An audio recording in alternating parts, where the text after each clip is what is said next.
तो इन 3 विधानसभा चुनाव में ही नहीं, लोकसभा चुनाव 2019 में भी महिलाओं ने चुनाव परिणाम तय करने में बड़ी भूमिका निभाई थी। इसलिए उत्तर प्रदेश में प्रियंका को आगे कर खुद को मजबूत करने में जुटी कांग्रेस ने अब उत्तर प्रदेश में जाति के सामने जेंडर को खड़ा करने की कोशिश की। प्रियंका गांधी आज राजनीति में महिलाओं को ज्यादा भागीदारी देने की बात कर रही हैं। इसलिए जानना यह भी जरूरी है कि जब केंद्र में कांग्रेस के नेतृत्व वाली यूपीए की सरकार थी तो सरकार ने महिलाओं को कितनी हिस्सेदारी दी और आज क्या सूरत है। 2004 से 2014 तक केंद्र में यूपीए की सरकार थी, इसीलिए हम यूपीए सरकार के दूसरे कार्यकाल यानी 2009 की बात करते हैं। और जब हम 2009 में जाते हैं तो देखते हैं कि साल 2009 में यूपीए सरकार में 9 महिला मंत्री थीं।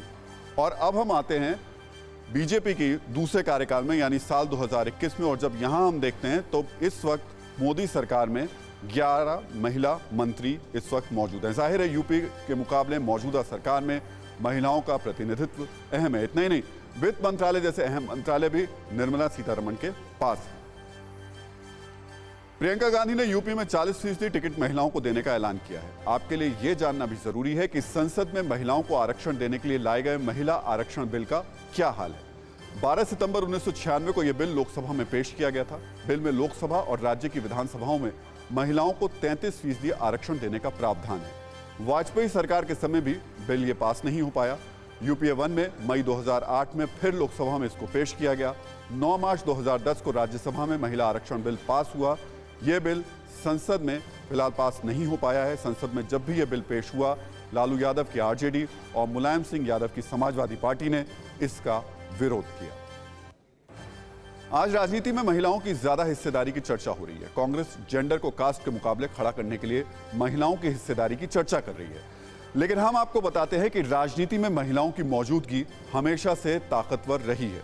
और आप कुछ नेताओं को देखिए तो आपको इस बात का एहसास होगा। इंदिरा गांधी, कुछ दिग्गज चेहरे आपको दिखा देते हैं। सोनिया गांधी, इसके अलावा प्रतिभा पाटिल पूर्व राष्ट्रपति, मीरा कुमार लोकसभा अध्यक्ष, निर्मला सीतारमण जो इस वक्त मौजूदा वित्त मंत्री हैं। तो एक एक करके आपको हम बता रहे हैं कि किस तरीके से भारत की राजनीति में महिलाओं का सशक्त जो अहम भूमिका है वो रही है। कांग्रेस की मौजूदा अध्यक्ष सोनिया गांधी 2 दशक से ज्यादा वक्त से देश की राजनीति में मजबूत भूमिका निभा रही हैं। सोनिया गांधी के कांग्रेस अध्यक्ष रहते ही 2004 से 2014 तक यूपीए की सरकार रही। प्रतिभा पाटिल देश की राष्ट्रपति रही हैं। मीरा कुमार लोकसभा की अध्यक्ष रही हैं। निर्मला सीतारमण मौजूदा सरकार में मंत्री हैं। वो वित्त जैसे अहम मंत्रालय संभाल रही हैं। वैसे आपको ये जानकारी होगी कि निर्मला सीतारमण रक्षा मंत्रालय भी संभाल चुकी हैं।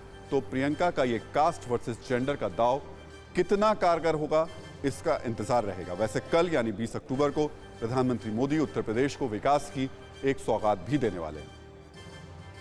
आज उत्तर प्रदेश देश और दुनिया के हर छोटे बड़े निवेशक के लिए बहुत आकर्षक स्थान बनता जा रहा है।